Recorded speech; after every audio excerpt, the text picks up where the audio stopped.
This is TVC Sports Center, live. Yeah, it's a beautiful Tuesday to talk sports, and that's also because it's a loaded day of sporting activities.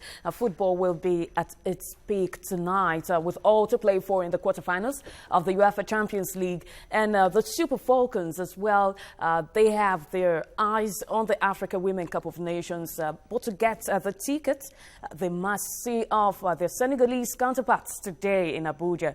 And for tennis lovers, the Monte Carlo Masters gets underway. All the action right from Monaco. So welcome to the Show Sports Center. My name is Juliet Mafua. Yeah, you stay up to date with all the latest, all the juicy stories in the world of sports on Newsreel.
Okay, I've got some very interesting guys with me in the studio today. Award-winning sports journalist George Essien, as well as Shoggy Tosh, publisher Tosh Mag TV, UK, all the way from UK. It's good to have you, Shoggy. Thank you for having me. And of course, I'm George.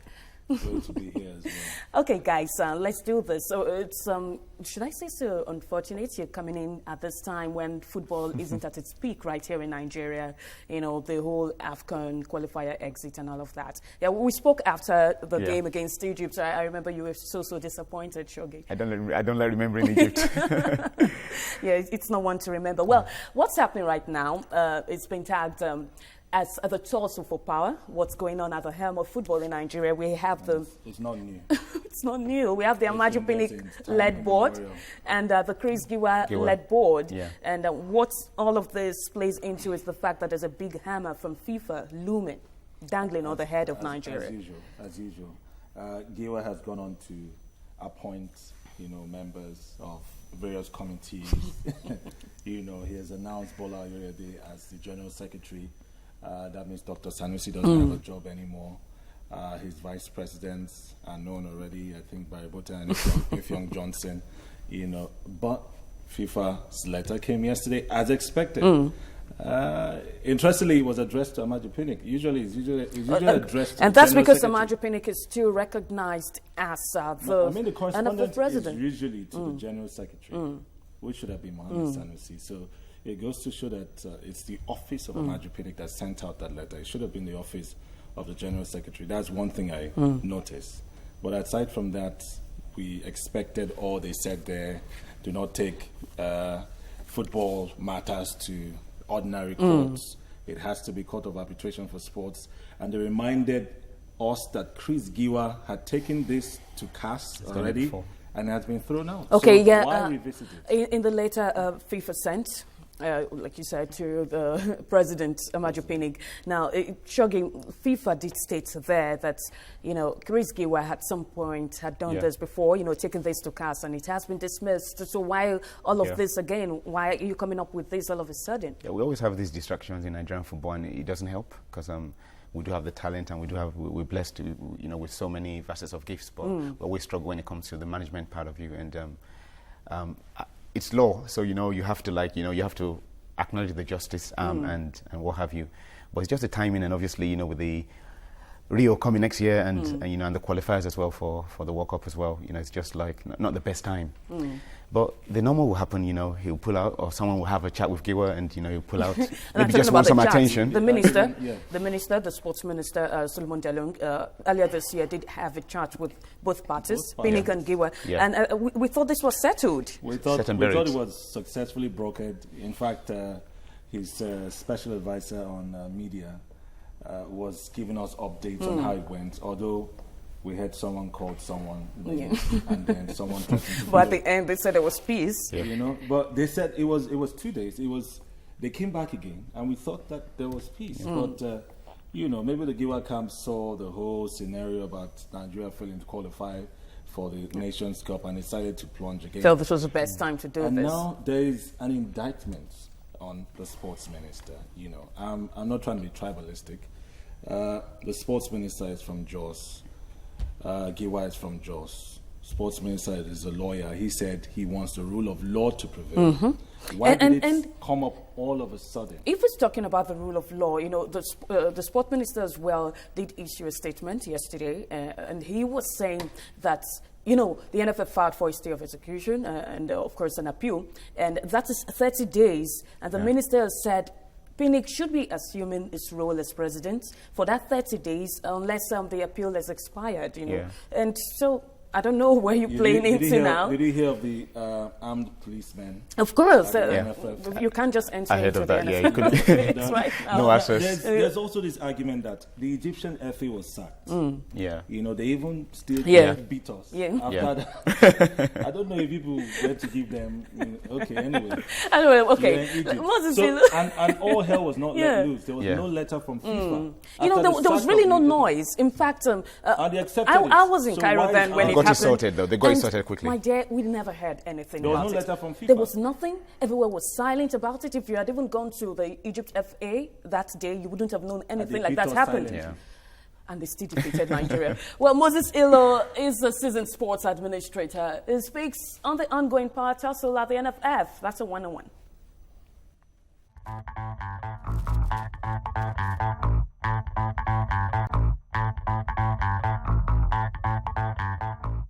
Now, what's going on now with the sports thing is rather ridiculous. The Sports Federation, they know that there is a court of arbitration in Geneva. If you have any problem with your sports thing, football, whatever it is, you go there and have it solved.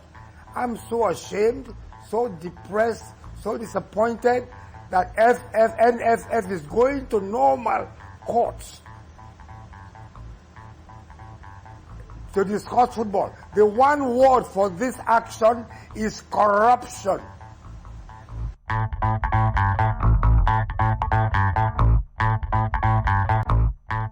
All you need to do is have another election. What are you taking them to court for? As simple as that. All right? They say they don't recognize it. Fine. Disband it. Call for another election and let the world watch you carry out a free, transparent, and fair election.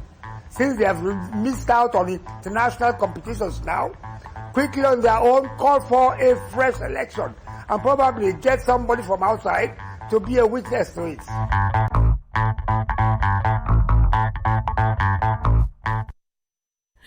Okay, at a point sometime last year, the CAF president, Isaiah, did say that of all the members of the CAF, it's just Nigeria that gives them headache.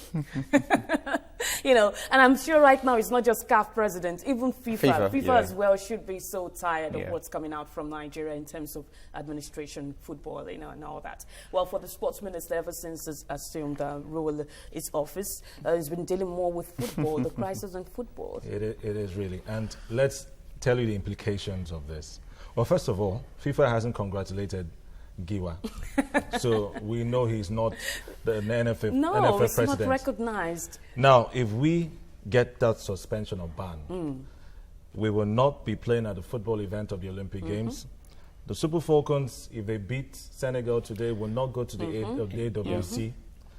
We will not play the qualifiers for the World Cup. And that just shows you that no, of course, it just shows Eyimba will not the kind of go on the kind of impact it will be having, generally in the growth of football in the country. There has to be a way forward. And Nigerians depend on events like this. Not just Nigerians, here, but even the diaspora. We always look forward to when Nigeria plays. When you guys get to hear things like this happening over there. We're used to it. Well, I'm used to it. But just to add one point, in all, if you look at the whole scenario. Ahmadu Pinnick's administration has failed to get us to 2 Nations Cups. Now, if that is enough to throw them out, I think that's not enough because they will also look at the success. Their tenure will soon elapse. Under them, we've also won the Under-23, the Under-17 World Cup. I mean, there's also been some successes. The administration will give soon it be to them as well. Okay, I think that's the reason everyone has to just wait. Why not chill out and let them get over and let's see the new guys are coming. Well, this is football-loving Nigerians, they've been disappointed with the recent state of sports. That's football, particularly in the country. Now, not only do they have to contend with the Super Eagles' failure to qualify for the AFCON, they also have to sit back and watch out the different claims to the NFF leadership. Now, how did they react to all of this? That's an opinion poll. On the NFF crisis, I think Ahmadu should concentrate on the work he was given to be done. And then Giwa I think he should make way and allow this man to do his job so that we know where we're moving to. This is the wrong timing. Nigerian football is saddled with so many problems. We cannot allow the issues or the selfish priorities of a few to weigh the nation down. Football is something that makes us happy. Whenever the Super Eagles or the Golden Eagles, whenever these teams win, you just feel it in the whole nation that we are happy. The life of Ahmadu, the only thing they should do, the board, they should sack them. Because for Nigeria not to participate in Nations Cup 2 times is very, very wrong. And we call ourselves a giant of this country. Very, very wrong. The Football Federation may not be good. It is not our dream board. Talk about Nigerian Football Federation. But of course, when you resort to such antics, going to court, then it's just a puerile attempt. Perhaps I should blame those who brought the board in place if they feel those in authority are not good enough. Because I know very well that the election in Warri was not properly conducted, and I think that is what is giving Giwa the confidence to go every length to fight. Football, sports in general, no doubt, is what makes Nigerians come together. It's what makes Nigerians very happy, and so that's why our focus should be on what's happening on the pitch and not off the pitch, okay? Well, for Samson Siasia, he's off to Rio, so that's what's going on with the NFF and all that. Well, he's hoping there'll be no FIFA hammer. He's off to Rio. No Olympics. He's off to Rio de Janeiro for the draw. That's a football event. Well, Nigeria are in Port 2, and Port 2 there we have the likes of Korea Republic, of course, some Honduras and Iraq. Now, this sports actually came up with FIFA looking at the performances, past performances at the Olympics, and well for Nigeria, winners 1996, runners up 2008. So that sees us in Port 2. It means we'll probably be getting the likes of maybe. We've got Brazil, Argentina, Mexico, Japan, and Port 1. In fact, one of them must be in our groups. Yeah. I wish that we could get over with Argentina now. You prefer Brazil? Because they're always getting in the way of Siasia in the finals. Okay, so it's better to get them in the group now. Yes, in the group now. For Sweden, I don't mind. We could have Sweden as well. South Africa is also in Port 3, Portugal in Port 3 as well. Bring on South Africa. Let's deal with it. We can't play each other in the group, though. Well, South Africa, because of the African theme. Yeah, because of the African theme. Okay, and Algeria in Port 4 as well. Of course, Port 4. Having Algeria, Colombia, Denmark, and Germany. For me, we always do good, we always do, well, so we shouldn't really be looking out to avoid anyone or, the friendly against Brazil, for Brazil to actually, to praise us as well, you don't get that, that we gave them a good game and it wasn't just that we won, so, Nigeria's looked, good upon, especially in the 23s. Whatever group we see ourselves in, should be getting through. And then for Siasia, I hope he's focused now.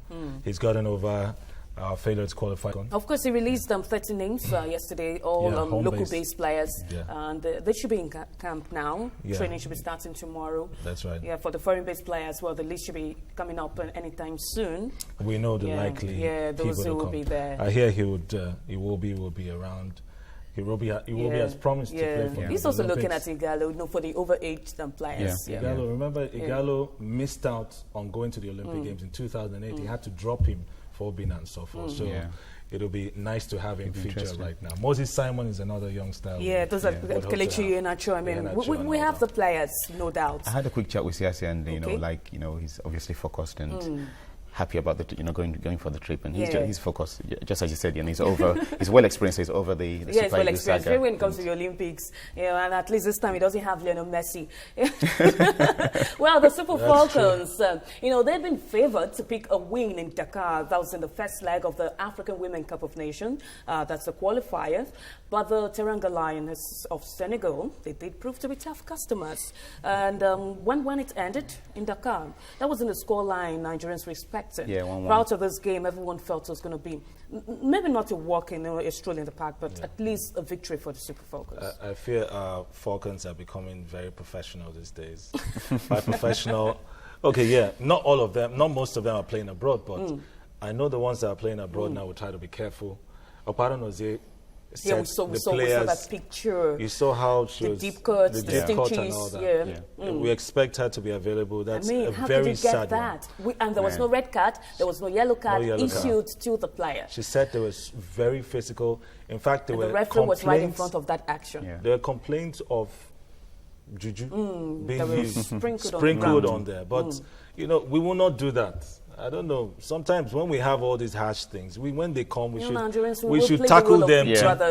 We should frustrate them from the airport to the hotel they are staying. That you have to pay. Nigeria never does that. Whether we like it or not, politics have to be played in football. You have to do that. We saw Egypt do that, against the Super Eagles. Well, the Super Falcons now. What are we looking at today? Later in Abuja, that's the return leg. Is a final qualifier. We'll do it. We'll do it. I'm just glad that we got the away goal, which was quite good, and I'm glad that that injury missed our eye. At least the team is focused. And again, I had a chat with Azizat and Anome. They're my home girls. I really support them. I support the whole team, but I like them in particular. And they'll do the good. They'll do the business. I mean, Oshuala, the players as well, they all sound and confident ahead of this game. And they've assured Nigerians they will be picking that ticket. Nothing is stopping them from defending the title in Cameroon. Now, we saw the Essien brothers do their thing in the NPFL, Abia Warriors. It's so good. Against their former team. You don't ever get to see such things, all the time happen in football. Two brothers scoring in a game. That's right. That was fun. And the way we see it abroad now, because before you wouldn't. Freke is going to the Olympic Games. You wouldn't really look, at the league. We probably don't have time, but now you get a lot of people in the diaspora that actually look at the league. Nice. And watch online and see what's going on. We're doing something really nice here in the NPFL. I mean, credit must go to the LMC as well. Okay, so that was how it's. And that game was actually supposed to be played on Sunday, but I think it was stopped because of the rain and all of that. So they had to move it to yesterday. So Abia Warriors, they remain unbeaten in the NPFL, and now they're second in the league. And behind the Rangers. An impressive start in Spain for them. Manchester City, they're 4 games away from potentially lifting that coveted UEFA Champions League trophy. But they need to make sure that they get to the semi-finals first. And to do that, they have to overcome PSG. No one expected Manchester City to put up a good fight over there in Paris. 2-2 it ended. There was a little howler from Fernando. We hope that that doesn't happen again, because Ibrahimovic will always take advantage of that. Joe Hart cleared out to you, and just for you to clear out, you don't back, You should not be facing your goalkeeper when you need to get a pull out. So that was a very funny goal. I hope they don't make those sort of mistakes anymore. Ibrahimovic needs to win the Champions League. He said that. You're a stunned Chelsea fan. Okay, you know what PSG did to Chelsea the last time out. You had to just rub that in. You just had to. So are we seeing PSG doing this against another English side right there at the Etihad? The funny thing with Man City is you just don't know what team. When I say team, you know the players, but you don't know what the team is going to bring on the night. Obviously, Man City wants to qualify, and then PSG, for the last 3 chances, the last 3 Champions League, they've been knocked out in the quarterfinals. So it'll be interesting to see what happens. And for me, missing Raheem and then not having company as well. They've just lost 3 games when he played. without him, they've lost a lot more Yes, games. you're also missing Matuida, and I mean, they've also got their players. But they've got a very good team, That's why they're missing Luis as well. Anyway, they can hold them. They can hold them, but that's take doubtful. the views of the coaches. That's Laurent Blanc as well as Manu Pellegrini. And yes, Bakary Sagna is also talking. We know that we have to play tough games against a very good team, but we knew also before we played at Paris, and we went there to try to win the game from the beginning. And tomorrow we are going to do exactly the same thing because it's the way in the way this team play. Essien is our captain. We know he's a quality player, a quality defender. He's really important for our defense, but we have quality players also playing. Nicolas Otamendi, who plays team, is doing very well, and even Ignace Mangala is being strong during the recent games. Oui, on est toujours. Yes. Of course, I think we're always surprised when he misses. When you're a top goal scorer like Zlatan is, during a player's career in any match, you can miss a couple of chances. But despite the fact that he missed some chances, he still scored our first goal, didn't he? It's not the type of goal he would probably imagine himself scoring, but it's still a goal. So I think he's someone who is extremely demanding of himself. He's someone who wants to show something else in the game. He wants to be more clinical in front of goal.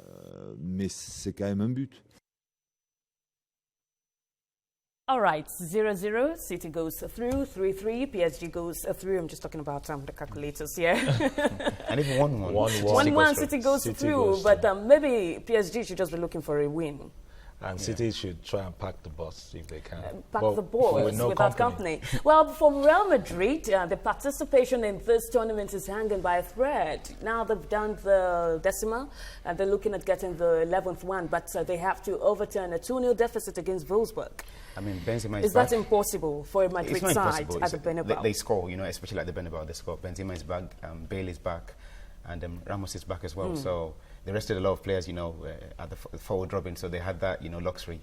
Wolfsburg actually, they're 8th, but they're doing well in the Champions League, and officially during the weekend they can't actually qualify anymore, for the Champions League. So they have to depend on probably winning. So it'll be a very interesting game. More interesting. But I think Real Madrid, they always, when their backs are against the wall, they know even their fans will even boo them if they don't do very well. So I just feel that they'll do the business. But it's quite a tricky game because Wolfsburg is not going to sit down. They obviously want to kind of attack. And, what happens if they nick a goal? They need to score. They need to score. All Wolfsburg seems to need to do is just keep on scoring. You don't Madrid, necessarily need to just be putting more goals. The more the goals, the more Madrid needs to score. Yeah. Madrid would win. They would score goals, but I don't see them going through. Oh, that would be painful. Well, Zinedine Zidane, well, he's a caretaker coach. Yeah. Well, I mean, this is a side he just kind of inherited. How far would they But even it seems go? like if he should go through this one, it's going to be a defining moment in his career as manager of Real Madrid. I was happy what he said because, he just kind of calmed down the team and said, you don't just be patient, don't rush, and they believe in the quality they have, and he's a top guy, so I think Real Madrid will do it. Okay, what we have then, interesting games. There's still so much all to play for. That's the interesting thing about all the ties, right now in the quarterfinal. Every team has something to play for in the return leg. So big games we're looking forward to tonight. Well, I'm not going to let you go without us talking about Chelsea and Antonio Conte. Yeah, you go to watch the games in Chelsea. You are a very close friend to the technical director. I'm talking about Mike Emenalo. Now, what's been going on with Chelsea? Well, it's kind of like obviously it's a transitional period, and we know that Terry is going. So obviously we're looking at players, and funny enough, I'm a little bit close to Butland as well at Stoke, and there are rumours that maybe he might come. Wow! I was trying to get him to say something, but obviously he wouldn't say something. And with Mike, obviously, we're close, but professionally wise, wouldn't want to say much. Even the stuff I know, obviously I can't say it on air. Okay. But for Chelsea fans and a lot of people, in London, it's kind of like a blessed period that we can have. There's nothing to fight for, and we have that time to actually just get a new coach, some new players coming in. Rumours about Lukaku, that would be interesting if he comes back. But what do you make of Antonio Conte? Some feel like it's just another clone, a Mourinho clone. Personally, for me, it's like a 50-50 because he's volatile. He's nicknamed Hammer, like Feggy, and he can throw the saucer and throw pizza at you, at players. But he lets the players know, where he stands and stuff like that. He loves victory at all costs as well. Yes. And he is quite humble, which I feel is a very key with the dressing room, because we have we have big egos there. So I feel 50-50, but I think he'll do well. I really think he'll do well. I was thinking that Diego Simeone would have been better. A better clone of Mourinho. But I don't think Chelsea want a Mourinho clone. They want to move. They're tired of that. They want to move forward. Now, okay, you guys Mourinho get Mourinho United. Mourinho might come back to Chelsea. All right, guys. I know if I leave you to do this, you're just going to go on talking about Mourinho. But we'll get ready for the clay court season, the French Open. It gets down in May, but the Monte Carlo Masters, it ushers us in. And we have a stellar lineup at the competition, but you watch a first round action involving Richard Gasquet and Guy Monfils on Show Real. Yeah, but I got to let those guys go. I'm going as well. All right, guys. Thank you so much. It's a pleasure. Maybe we'll see the games later tonight. Okay, that's it on the show Sports Center. Thank you, yes, Shoggy. Special thanks to you, all the way from the UK. We do appreciate that. All right, that's it on the show Sports Center. My name is Juliet Mafua. Do enjoy the games tonight. Bye.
Je seul match en office.